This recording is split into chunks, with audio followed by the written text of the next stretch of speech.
to see Dr. Jones, but it's very purple. On my way home from the hospital, all is good. Have a long walk when you can't walk very well.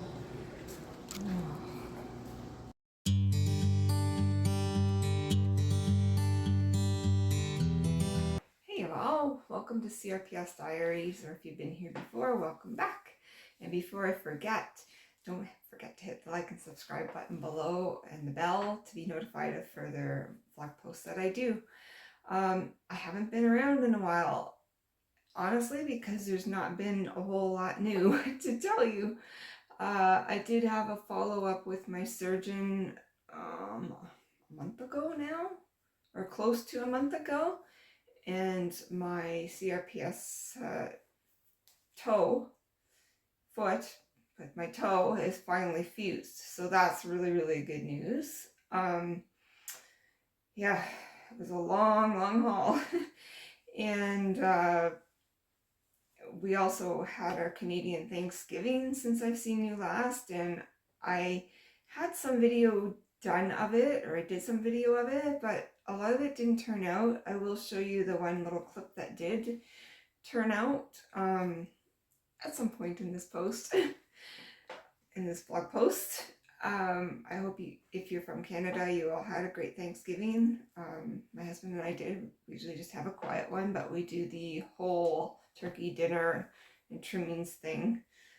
Big job, but it feeds us for a week, so that's nice. I never get tired of turkey dinners once they're made. So I don't like making them, honestly. It's so much work, but once they're made, it's nice to have a week's worth of meals done. So anyway, so there's that, and I have to say, since my foot has had the hardware out and is healing more now, like I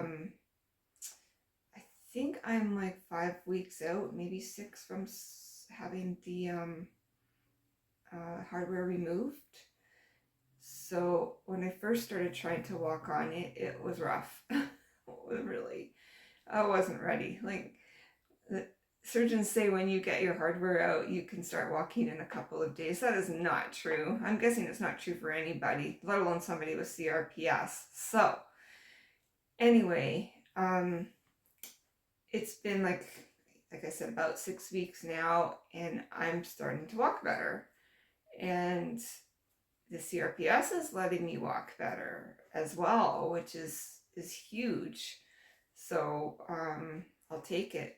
If my foot will allow me to walk, I will walk. Like, even when my foot doesn't allow me to walk, I make sure that I'm walking.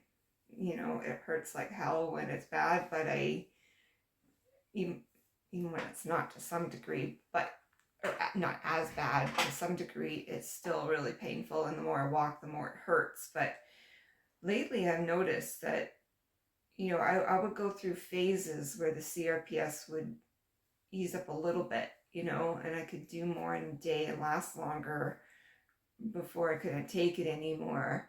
And that would last anywhere from 2 to 4 days, and then it would get really bad again.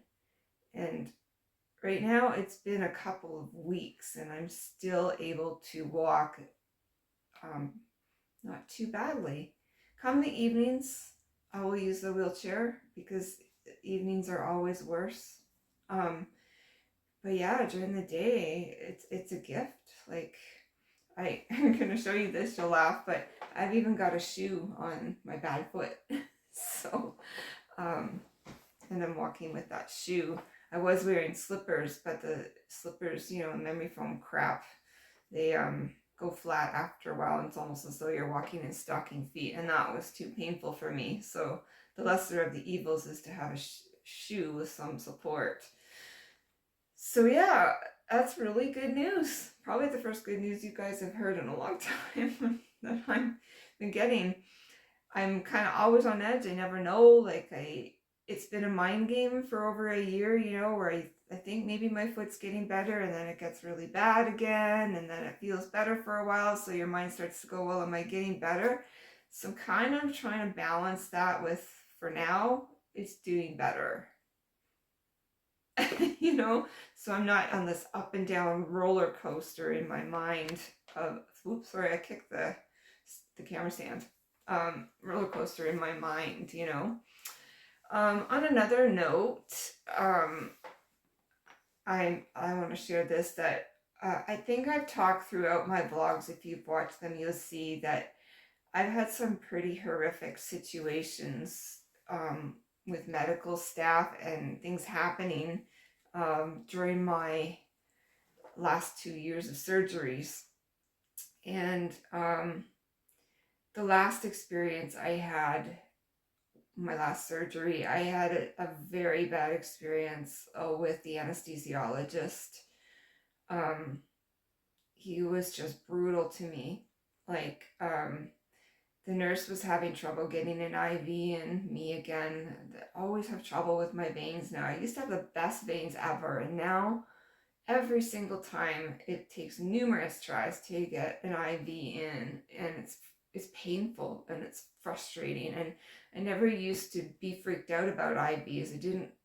I mean, yeah, they hurt a little bit, but I could deal with it. Now I feel panicked every time I have to have an IV because it's an absolute nightmare. So I had this wonderful nurse trying to get the IV in and could not do it. And she felt so bad. She was just so sweet. And I'm like, she came back after a little bit and she said, warming up my arm with a towel and whatnot, a hot towel and whatnot. And she said, I'm going to try one more time. I said, I know you can do it. She said, I'll try. And she went to do it and she just couldn't bring herself to try on me again. She didn't want to hurt me further. She said, I'm going to have to get the anesthesiologist to do this for you. And this surgery was in September. I can't remember the exact date. I think it was the 16th. Yeah. So she called the anesthesiologist in. Oh my goodness. Like, my husband had stepped outside the curtain to give room for the anesthesiologist to work. And he started jamming this IV in my arm. He was cold. He was mean. He was, like, I don't even know how to put it into words, but he started jamming this IV into my arm, trying, and he couldn't get the vein. And it was like, again, he was getting mad at me because he couldn't get the vein, and he's trying and he's trying. And I am at this point crying uncontrollably because of the pain and how he was treating me on top of it. And my husband came in to the other side of the bed and held my hand, and I was so glad he did, because I think I was going into shock. Like, he was just so cruel. And he finally got the vein and he jammed it in, and it hurt so bad at this point. And during this time, he made the comment, while I was crying in hysterics, not in hysterics, but crying uncontrollably, really, really traumatized, he made the comment, can't hurt more than tattoos. If you watch my videos, you'll know that I have a lot of tattoos. And I said, it is completely different than tattoos. He's like, it is? And I'm like, yes, completely different. I wish I would have thought to say, and I never got a tattoo. Well, I had CRPS. CRPS causes you to feel pain more and differently. He was so mean. Like, so that was the straw that broke the camel's back for me. And I reported to the hospital. I reported everything I've been through in the last 2 years where they have treated me badly, or, missed medications, or caused more damage for me, ignored, the spinal fluid leak that I had, just so many things, eye damage I had, burns on my face I reported it all to the hospital. And I didn't expect much, because up here, I'll just leave it at that. But the lady I talked to was absolutely mortified at what I'd been put through. And she asked me if I had a lawyer. And I said, no, but I'm looking into one. And she said, I'm from the States, she said, but you would have a lawsuit in the States. And I'm like, yeah, well, I've been considering it. She said, this is horrible. She said, I've been a nurse for 24 years and this should never happen. And so I felt vindicated anyway. Like I felt heard and I felt like a weight was lifted off my shoulders. And everything that I've reported is now going to be taken to the head honchos of the hospital. And from what I'm told, it'll take about a month and they may want me to come before them in person. So in the meantime, while I wait, I'm kind of writing things down that I think of that I want to say to them if I do have to go before them in person. Things like the medical staff would know in the hospital when they think you're not going to remember things, or when you're vulnerable and you can't speak up because you're drugged or you've come out of surgery or you're sleeping. They know when they think you won't remember, Anyway, just things like that I'm writing down, and if I can get as much information as I can about each staff member. I've had a lawyer contact me who's willing to give me the time of day. I'm not sure in Canada if I'll get anywhere, because I've heard people's stories who are way, way, way worse than what I've been through. And you don't get far in Canada. You just don't. But at very least, I have it reported to the hospital. I'll hopefully get to talk to the board, and I'll hopefully be able to bring CRPS to light and maybe shed some light on that and have them aware of it and get their staff to learn about it in the hospital, because it's life altering and it's been around for decades. They should know about it, and there should be treatments here in our city for it. So even if I get nothing out of it, with a lawyer or whatever, at least I'm speaking up about things and I'm, using my voice, and maybe I can bring about some positive change somewhere. I'd be terrified to go before the board. You guys have no idea how afraid I am of authority. I'm going to try and remind myself of the fact that they're no better than I am, and I'm no better than they are.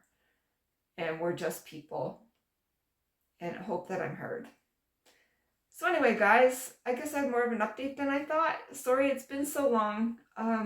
There is hope, and hope is a good thing. I'll see you in the next one. So, Thanksgiving dinner 2024. Hubby working on sweet potato pie. We got potatoes, yams, and broccoli started. This is just day one. Day two, we do turkey gravy, whipped cream, what else? Stuffing. So it's a 2-day job.